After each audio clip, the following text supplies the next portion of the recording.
Hello everyone, thank you for tuning back into my channel. Today we're going to talk about my coming out story. Now, I have to give you a disclaimer. My coming out story is not very interesting, it's not drama filled, it's not crazy. And in all reality, I think that it is really a blessing that my coming out process was not as tumultuous as other people's has. So let's start. So when I was 16, I came out to my family, and the way it happened was very sporadic. It really wasn't planned. It wasn't something that I was contemplating for some time. To be entirely honest, it was almost on a whim, and it was actually kind of funny the way I did it, now that I think about it. So it happened on a weekday evening. It was around 7 or 8 o'clock at night. Everyone was home.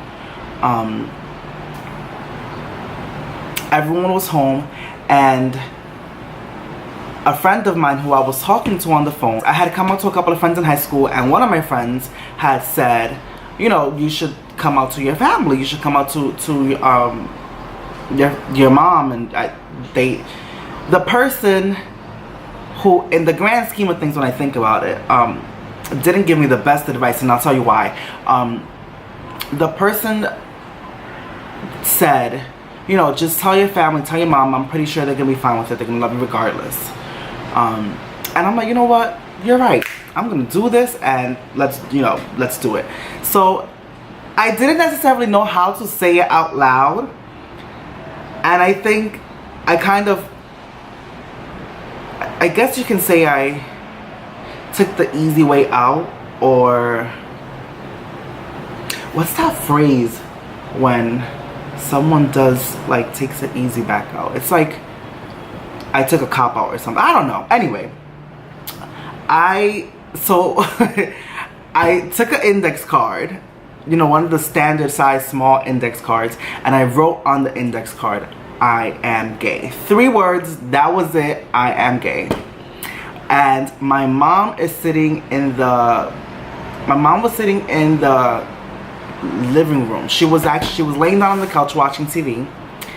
My sister was in her bedroom, I would say. Yes, my sister was in her bedroom, and my father was in his bedroom watching, I think it was a baseball game or a basketball game, one of the two. He was watching a game. So I go up to my mom, I sit down on the couch across from her, and I give her the index card. So she reads it, and she looks at me, and she's like, do you know what this means? Like, you know, that was her response. Do you know what this means? So I'm like, yeah, I know what it means. I wrote it, you know, and I don't remember I don't remember what transpired between that point and the next sort of like memory, which is she called my father into the living room.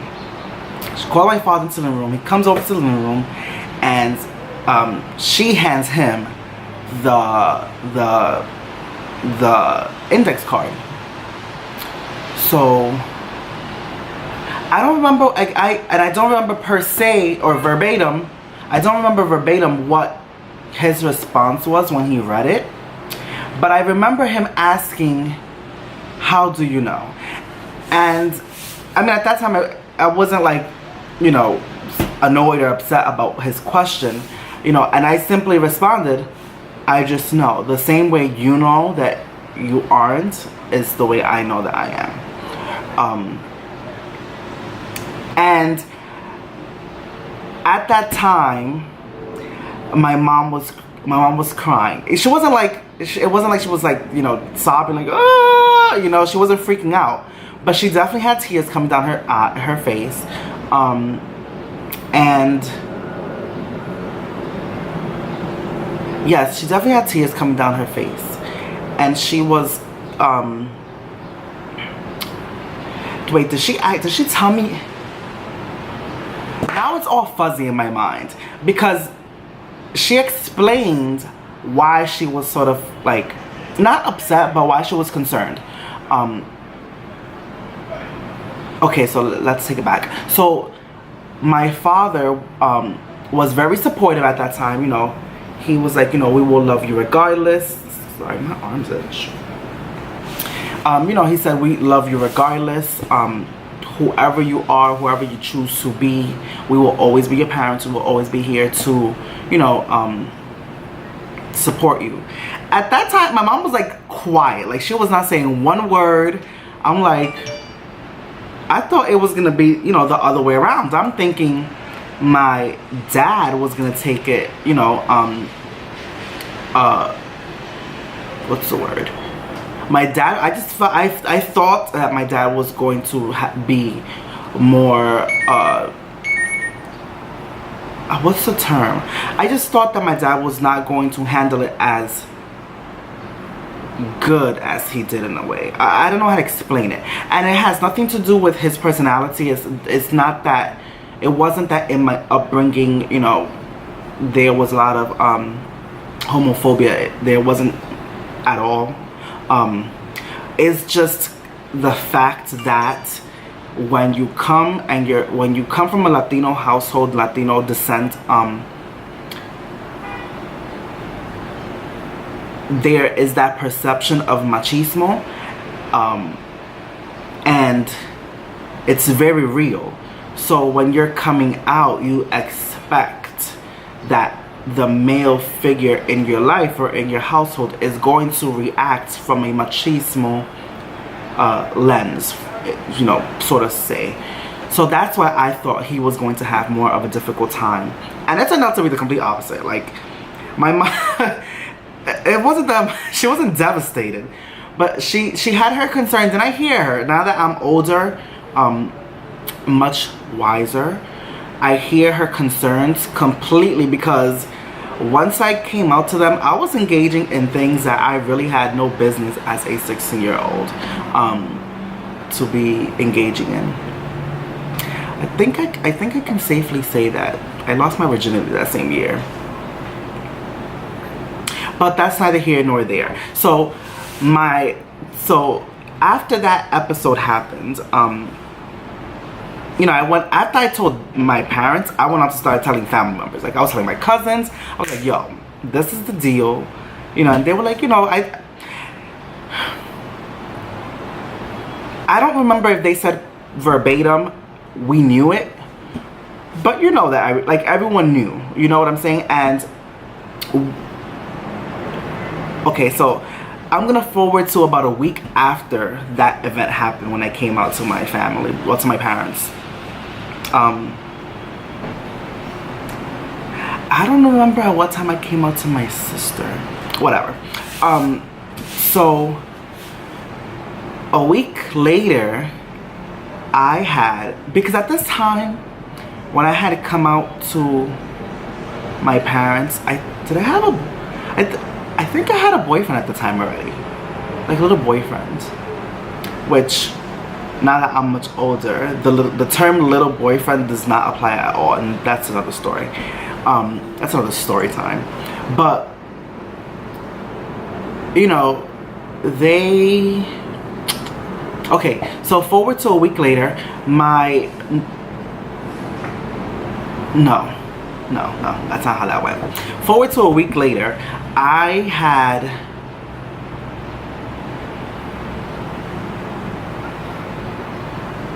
don't even remember when that happened or how. Anyway, about 2 weeks later, really, it really was like 2 weeks later when this came to light. I was at home, and I think it was definitely wintertime. It was definitely wintertime around this time.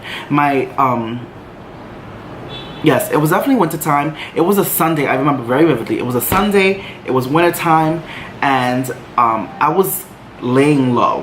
And when I say laying low, I mean I was sort of, you know, thinking to myself, staying in my bedroom, not really engaging with the family. Not because of the dynamic of me having come out, but because I had a huge hickey. I mean, like, it was like the size of, like, it looked like a golf ball hit my neck. That's how large in size the hickey was. And I would like to believe that it was my first boyfriend who did it, but I can't remember.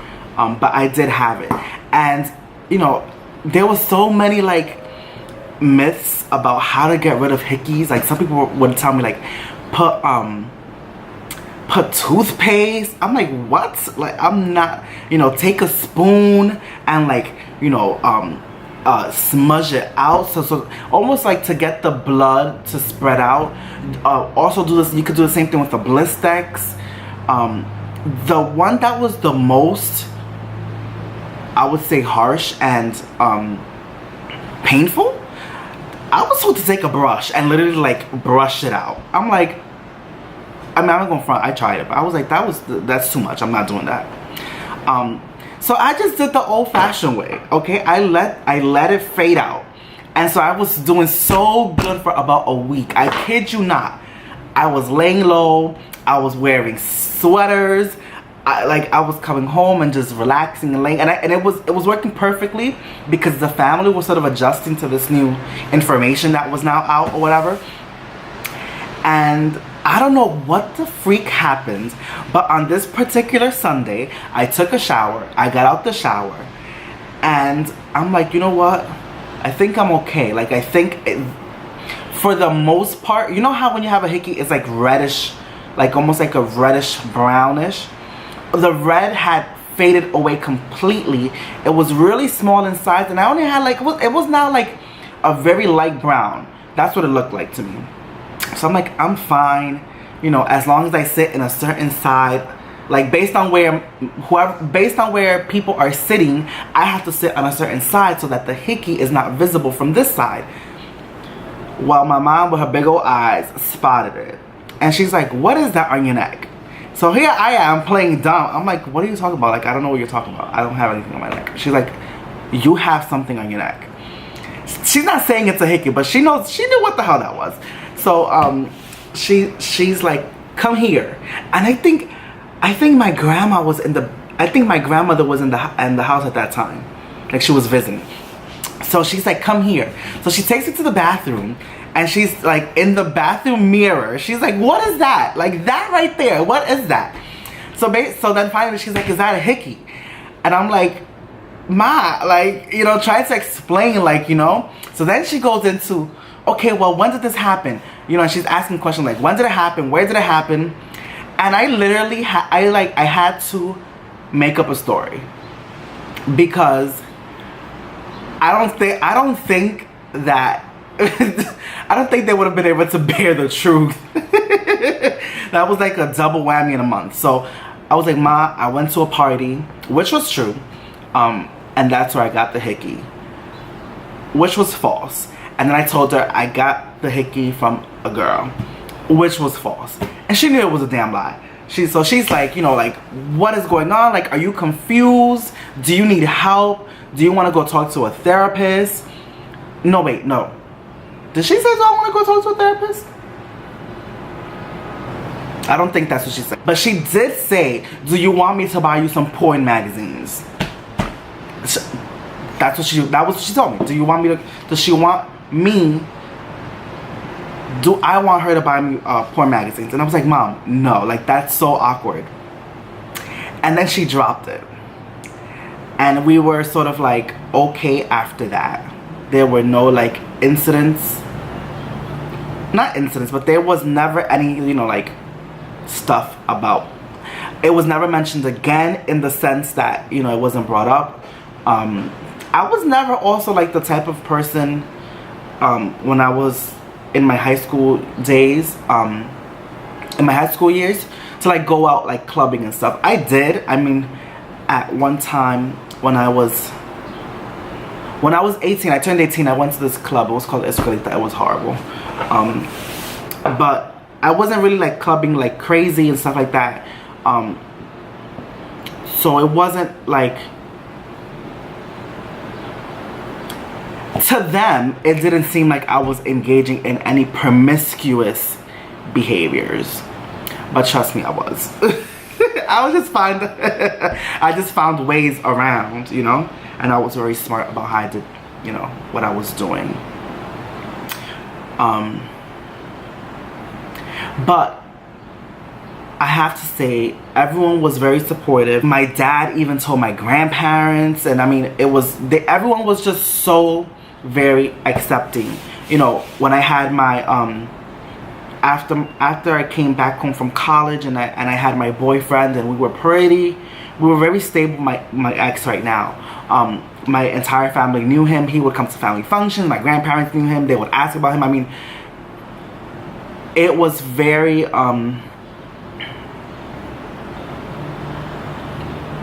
it was a very supportive dynamic. And I was not the first person in my family to come out as LGBT, and I do not think I am the last, but that's neither here nor there. That's not up to me. So everyone was just very supportive, and everyone continues to be very supportive. And if there are any people who are not supportive, or I don't know, they don't really like show it, I would say. I don't know. I don't have that issue, and I'm very blessed and very fortunate. Everyone's been very supportive, and I want to continue to be supportive, you know, to other people who may not necessarily have that family dynamic. You know, I just recently, and it's actually really funny, in the last month, 2 people have reached out to me that they want, you know, me to sort of help or just be of a support to one of their family members who's coming out or whatever. And I have been, and I think it's so humbling, and it's so beautiful to just be there and share, because I have to say, you know, I have to be honest, I came out at a very early age, and although I was not the first person in my family to come out as gay, I didn't have someone there to ask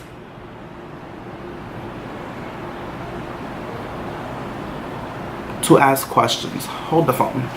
I didn't have anyone in terms of, you know, a support system who knew what I was going through, to give me advice or give me, you know, just guidance. And so I learned a lot of things either by experience or by research, honestly. So being able to, you know, sort of be a person who can relate, be someone who can give advice, be someone who can, you know, give guidance to someone who needs it, it just is so beautiful, and there's no other way to put it. So I've been doing that lately, and I think, I mean, maybe in the future it will prosper into something much bigger and broader, in being able to help others. So I'm going to probably wrap this video up. I don't remember where the hell I was off. My phone was, I interrupted. But you know, just in lieu, I don't even know what the hell the word is. Being that Pride is coming up next, you know, on the 24th. I'm sorry, on the 25th. Let me say it again. Being that Pride is coming on the 25th, I just want to say happy Pride to everyone. Love thyself, love one another, and just be beautiful and be happy and be who you are. Because at the end of the day, we only live one life, and we only have one shot. We don't have another one. So we have to make everything that we possibly can out of our lives, and that begins with you. So with that being said, thank you for tuning into my channel. If you want to you know, write any comments or share your stories or just anything in terms of, your experience coming out, maybe if it was pleasant, if it wasn't, you know, whatever it may be. Drop a comment below, share this video, don't forget to hit the like button, subscribe, and the bell button, so you can get the notifications when I post a video. And thank you for tuning into my channel.